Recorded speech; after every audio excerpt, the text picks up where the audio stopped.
To another episode of Cannabis Health Radio. I'm Ian Jessup. And I'm Corey Yelland. Our guest today is a resident of the UK who now lives in Spain, forced to do so because the government of the UK is of the misguided belief that cannabis is a dangerous drug and it is illegal. John Hughes joins us to talk about his life in Spain and how the use of cannabis has changed his life. John, very good of you to do this. Thanks very much. Thank you very much for having me on. Take us back to your time in the UK and tell us about the reasons for your cannabis use while living there. About when I was 25 years of age, I had a motorboat accident and broke my spine. From then, I mean, I was a bodybuilder before then, so I was very fit. So fortunately, I had a lot of fitness around me to get myself better. But my spine never, ever healed. And I was in constant pain on literally just bags of medication, to a point where I'd become a drug addict on them. I could not function as a human being. I had no life. I had no life at all. But I did smoke cannabis, and although I knew that it was helping me a little bit, I had no real understanding of the medical side of it at all. Then about 4 years ago, I sort of got into it a little bit via one of my children who said, maybe you should try it a different way. So I did. I slowly improved, but in the UK, it's very, very expensive to buy cannabis, and you never know what you're going to buy, but it's what you do. And it helped, and I started to improve. I was able to get out of bed a bit, have a little bit more of my life function. Eventually, much better, started to grow a few of my own plants. And then the knock on the door came from the police. And they decided that what I was doing was wrong and wrecked our house, wrecked our business, and wrecked our life, really, and kind of forced us to go, well, there's nothing we can't do. We have to go. I can't do it in the UK, and if I stay there, I'm just going to die. So we moved to Spain. Why did you pick Spain? It's a great climate. It's only 1,500 kilometers from where we used to live, so it's accessible. I can go and see my grandchildren. They can come over and see me, and the price of cannabis in Spain is probably half what it is across Europe. Is it legal medically in Spain? It isn't legal yet, but in my region of Murcia, it is literally on the lines of a vote to make it medically available to people. Now, when you moved to Spain, tell us the story about how your health changed. Well, I was able to access low-cost cannabis and of a very high quality. And I was able to learn how to process it. I mean, actually, Corey was one of the people that I used to look at for information. So it's bizarre that I'm talking to her now. Oh, that's weird, yeah. And it helped me, and I was able to process it correctly, and I was able to get back. Plus, obviously, the food is much better here. The weather is much better here. And in the 3 years of this journey, I've lost over 100 pounds in weight. Wow. John, when you talk about processing correctly, are you talking about making it into edibles or oil or all of those? Yeah, FICO and all of those now. I mean, I'm there now. I can do that now. But at the time, it was just soaking it in coconut oil and turning it into sort of medibles for myself, and it worked very, very well. Right. For listeners who don't know, FICO is full extract cannabis oil. Sorry. Yeah, that's okay. But we know what we're talking about, but there may be others who don't. John, how is your back now? It's still broken. It's still broken, but I can move. I can function. I do gardening. I lift great big heavy rocks and move gardening. This is something 3-4 years ago would have been impossible.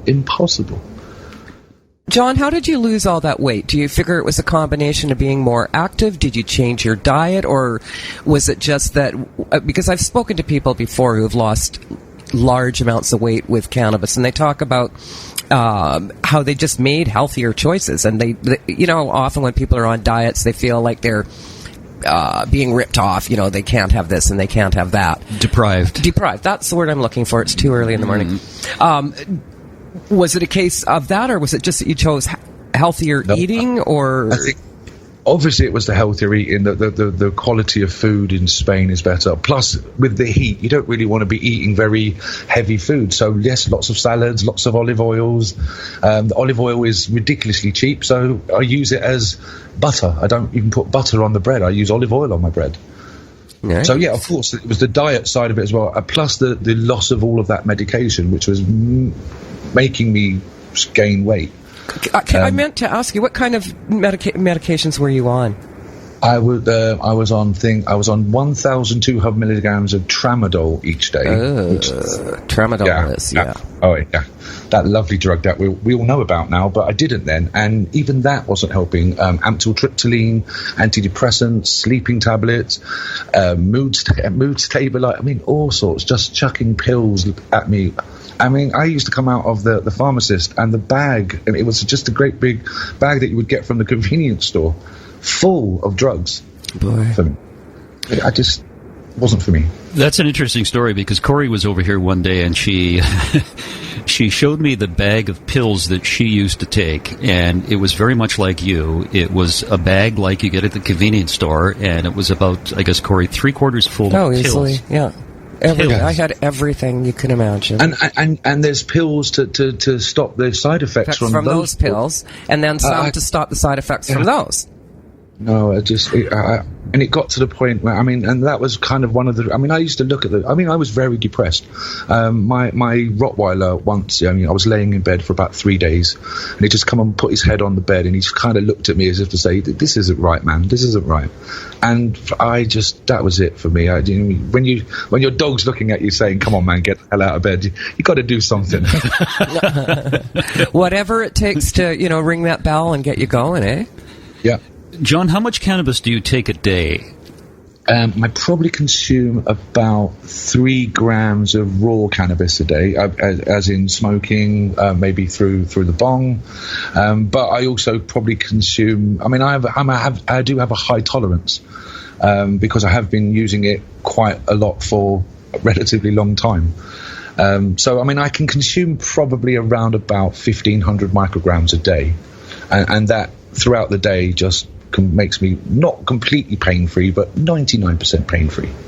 And you're doing that through a variety of methods, just like edibles and oil as well? Yeah. A little bit of smoking, a little bit of edibles, and some oil of a night time. I take a few capsules. Do you ever apply the oil topically in a cream or anything? Yeah. Yeah, I use it daily because I live in the sun, so I use it as a preventer for sort of anything like skin cancer or stuff like that. Great idea.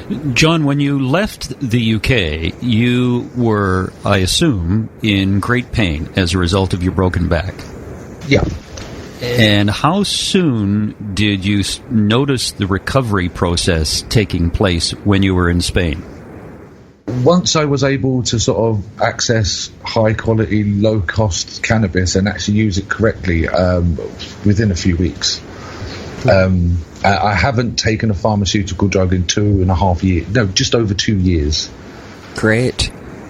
John, what's the cost of an ounce of cannabis in Spain? It's all on that metric or imperial system. We only know metric in Europe. I don't do metric. Ian does though. I do metric. 100 grams would be on average, if you got it from a local guy, not trying to make lots of money, around about 450 euros. I don't know what the exchange rate is at the moment, but in the UK that's probably around about £400 equivalent. 400 grams. How close to that is an ounce? That's about 3 grams. That's about 3 ounces. 3 ounces? Okay. Yeah. So just over. That's kind of on par. You said 400? That's about probably 600 Canadian dollars. Oh, okay. So here in Victoria, it's about 180 to 200. It's about right. Yeah. So about on par. But in London, in the UK, that's 100 grams that's nearly sort of maybe £800. Wow. Absolutely. And that's if you're lucky. I mean, if you're having to buy it in small batches, I mean, you know yourself. I mean, if you buy them in small pieces, you're going to pay the street price, and that can put it right up to over £1,200. And no guarantee of quality. And exactly. Wow. And probably guaranteed not to be quality. Yeah, because the UK is just full of scammers, isn't it? It's crazy. The scammers are the bane of our lives.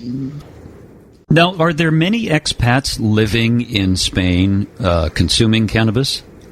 I know of 600 in our group, and I know there's many more because when I go onto the expat groups and bring up the subject, because you would normally think, well, these are all expats, all of a certain age, they would go crazy and go, oh, you can't bring these drugs onto these sorts of sites. But actually, far from it. It's a 99% positive feedback from it.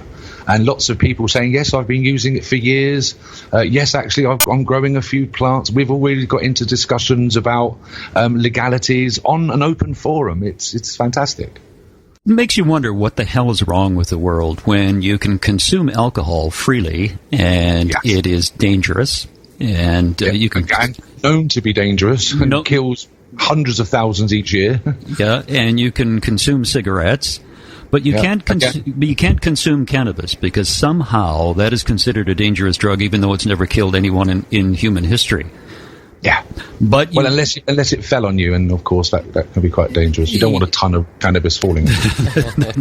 Gotta watch out for that. Yeah, that's right. With the recent election in the UK and the minority government of Theresa May and the Conservatives, do you foresee any change in cannabis legislation? To be honest with you, the two main parties, and Labour I'm a supporter of Labour. I still don't think that the Tories will be able to form a government. I think there's going to be too many spoons in the mix for them to do that. But that's another subject. The two main parties both agree that it won't be legalised. There is only one party, which unfortunately is a minority party that's almost laughable at the moment. So no, I don't see anything over the next sort of 5 to 10 years. I'd like to say opposite, but my common sense says that the government's just not interested. Not while GW Pharmaceuticals have got a great big hold in the pie. GW Pharmaceuticals can produce cannabis extracts freely, but the public cannot. So, yeah. John, when you talk to other expats who live in Spain and they have various health issues, can you tell us some of the issues that they have dealt with, that they've been helped by use of cannabis? I mean, from the basic level, I can give you, I won't say names, but a lady who is a hairdresser spoke to me about it, and I suggested a balm for her. We even came up here and she made it with me. She took it home, and within 3 days she was able to get back to her hairdressing. Her hands were she was far more supple. And that's just at the basic level, right up to 2 people that I'm speaking to right now who are at stage 4 cancer and are battling that. It really is such a varied... these are people of an age, and they have age-related issues.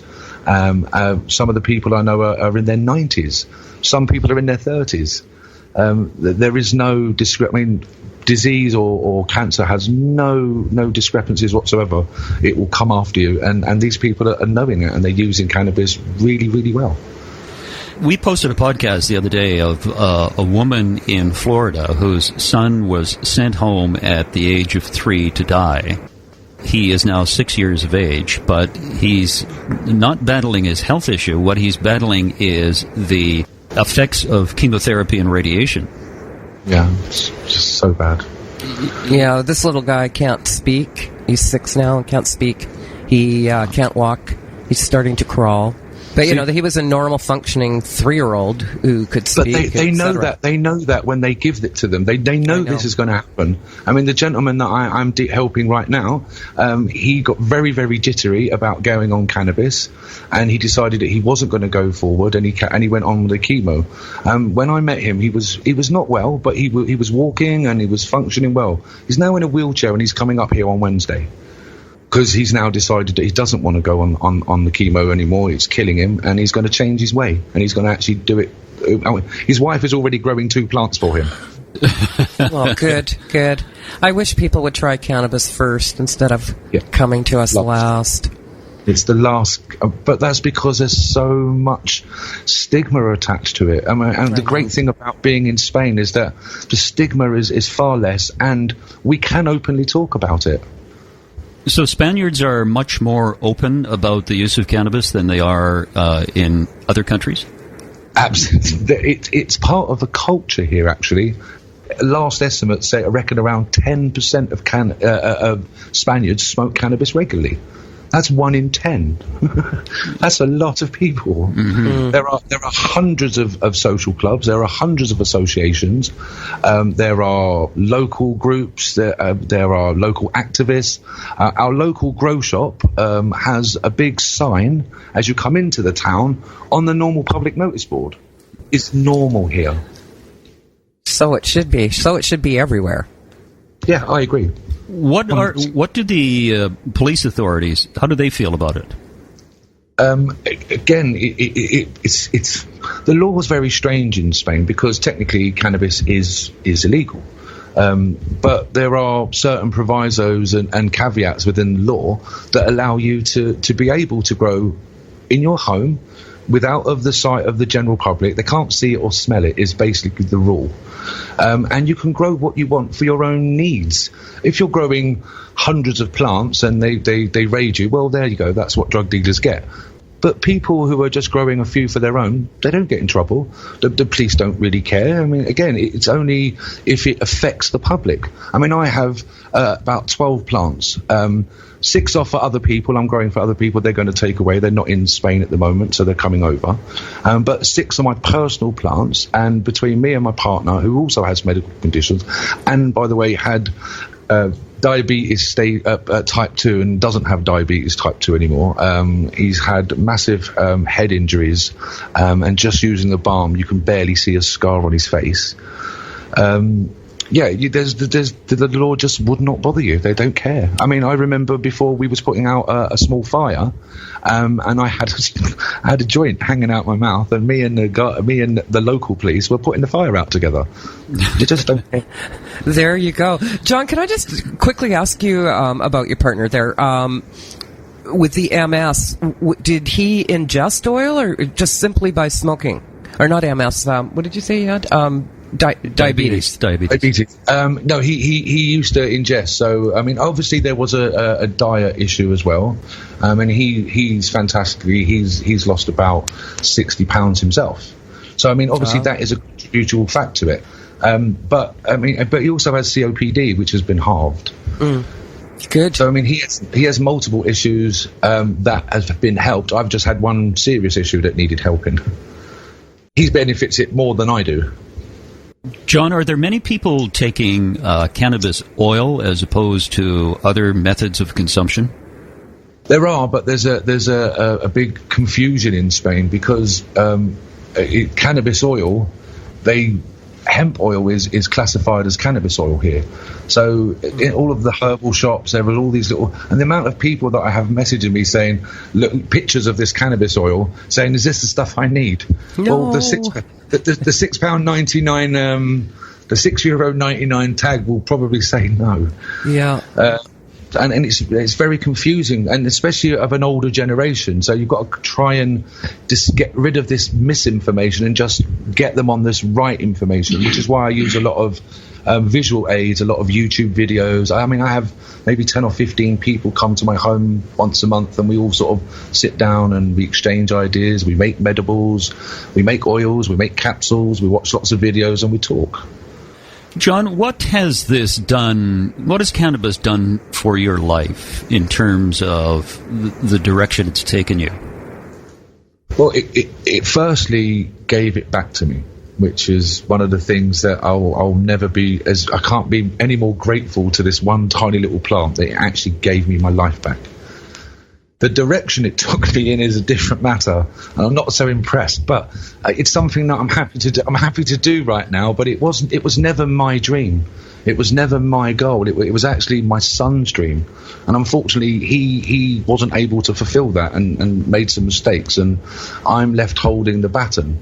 But I'm happy to hold it, and I'm fortunate I've got some great friends and great resources around me that take a lot. Because I mean, Corey, you must know that.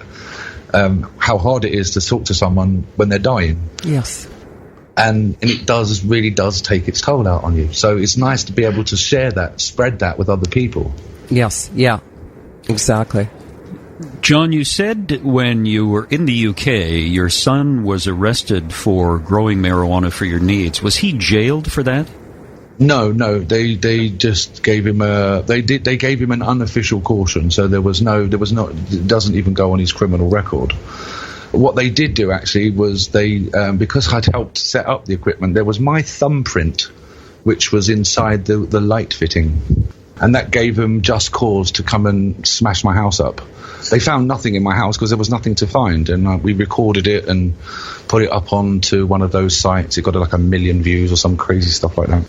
I mean, it was just completely over the top. The amount of money that they must have spent just doing that is just crazy. There was 20, 30 police officers, several vans, dog unit, all for nothing, absolutely nothing. It's crazy. So forensics came in and found a thumbprint of yours. Yeah.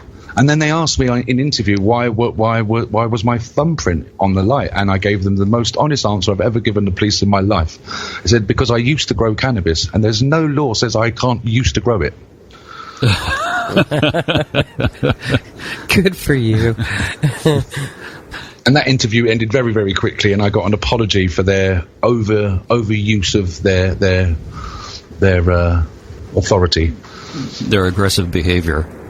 Completely uncalled for. Completely. Yeah. Do you see yourself staying in Spain, John? All for the rest of my life, yes. Yeah. All right. Yeah.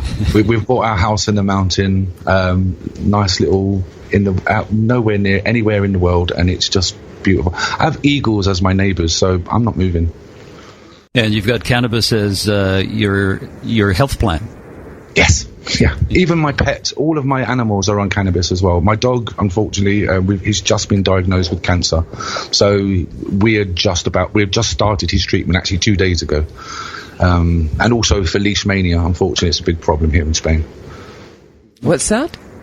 There's a disease called leash mania. And it's very, very bad in Spain, especially in our province. Around about 70% of the dogs have it. What is it? I've never heard of it. It's a disease that attacks the white blood cells, which then in turn attack the liver and kidneys, eventually causing death. I mean, and if you catch it early enough, it's a very expensive, long treatment. But I mean, that's my best friend, the one that saved my life and put his head on the bed and told me to get up. So it's all about him now as well. So how will you treat your dog? Well, his diet is very important. So, I mean, after lots of discussions with lots of very, very clever people, I'm not that clever. I've managed to get him on a very good raw food diet. So, and obviously he's now on his first 2 doses. He's had 4 doses of his cannabis oil. How much? But he's quite a big dog. So he's on. For him, I use 7 micrograms per kilo of his weight. Which is quite a lot. I mean, if you do the maths, that's actually quite a lot for a dog. But he responds really, really well to it. He's not a lightweight. He's a stoner dog. He's been around us all his life. John, we did an interview with a woman in Ontario who had a 7-pound cat. 7 pounds, and wow. It had throat cancer. Yeah. And the woman put the cat on cannabis oil and gave the cat the equivalent of a half a grain of rice, that you give to a human being to start. Yeah. Wow.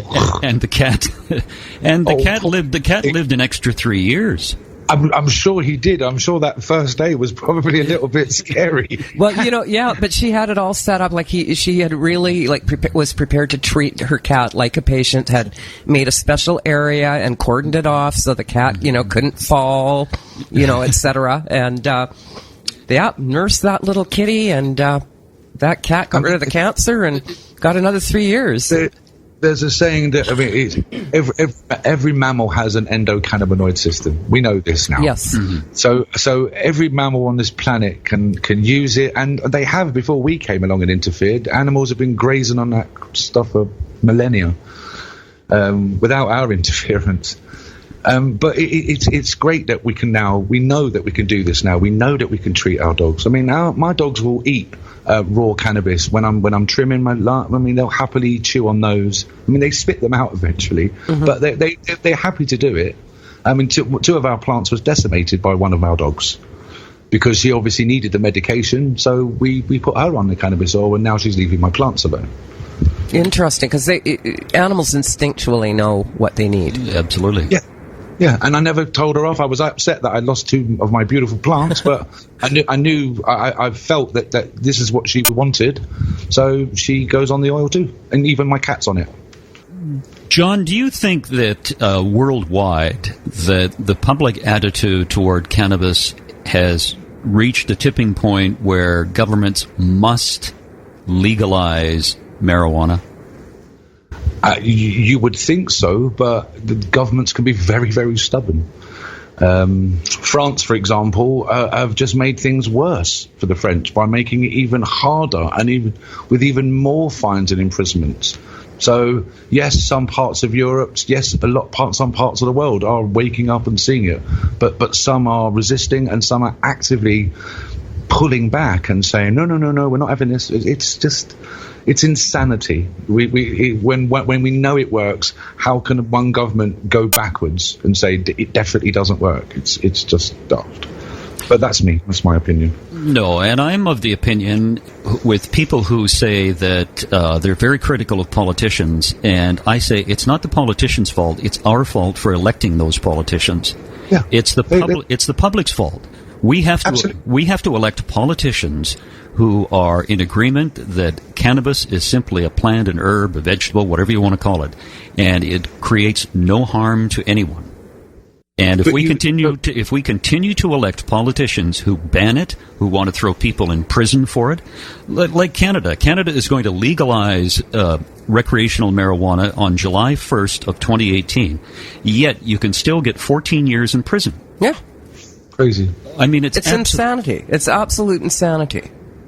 I mean, the biggest problem we have in the UK, I think, is actually the press, because the press give it such a bad. Now they have their own agenda, so you have these people in the UK who only get their information on cannabis from mainstream media, and they are completely bamboo. I mean, the Daily Mail, I think, might have some psychiatric issues because in its printed press, it is completely anti-cannabis. But occasionally on their online press, they do slip in, cannabis cures cancer. And I'm thinking, you've got problems. What's going on there? They're schizophrenic. They need some cannabis. Yeah. I have suggested that on many of their posts, believe me. Well, I know Dr. Bob Malamud is convinced that all politicians have a cannabinoid deficiency. That and some other deficiencies, I'm afraid. Yeah, John, I was in the mainstream media for over 20 years, and I can tell you're absolutely right. They are very, very ignorant of the role that cannabis plays in human health. I was part of that ignorance, and I don't think I am anymore. I know I'm not part of the mainstream media anymore. They don't want me. They fired me. I think you're showing by these podcasts that you actually are trying to address that problem. I think, yeah, I do have a problem. I think don't worry. We absolve you from your faults. Thank you, Sir John. You're very welcome. He's remembered my real name. Everyone in Britain is a knight. You do know this. This is common knowledge, right? Across North America. That's correct. Yes. I'm glad that's cleared up. John, it was a pleasure to talk to you. It's great that you're on the road to recovery, even though your back is still broken, but you're 95% pain-free. And it's wonderful to hear. And I think what you're doing in Spain is really fantastic. And it's been a pleasure to talk to you. Thank you very much. Anything you want to say in conclusion? We could go on for hours, obviously, but the future, I think, in Spain is looking really good for us. I think we're definitely on the cusp of things changing, and I really would like people to just take a look at what Spain can offer people as well. I mean, a lot of people in Europe are scared to run off, but Spain is on your doorstep, and there's no reason why you can't come to Spain and do exactly what we've all done. Now, people who want to reach out to you, can they do that? Yeah, you can find, there's a web, it's like I say, I'm not a professional, this is not what I do for a living, I'm supposed to be here retiring, getting better, this is my job. But the little bit of information I can put out, you can find on www.casasflores.org. Casasflores.org. Yeah. You want to spell that, John, for people, please? CASASFLORES. Casas Flores. Thank you. .org. .org. Okay. I've been in Mexico too many times. There you go. John, a pleasure to talk to you. Thanks very much. You're very welcome, and thank you for giving me the time. Thank you so much, John. Really enjoyed speaking with you. And you. Take care now. Take good care. And there you have it, another edition of Cannabis Health Radio. If you'd like to tell your story, send us an email at info@cannabishealthradio.com. Wherever you are in the world, thanks for listening. You've been listening to the Cannabis Health Radio podcast. Visit our website, cannabishealthradio.com, and follow us on Facebook and Twitter.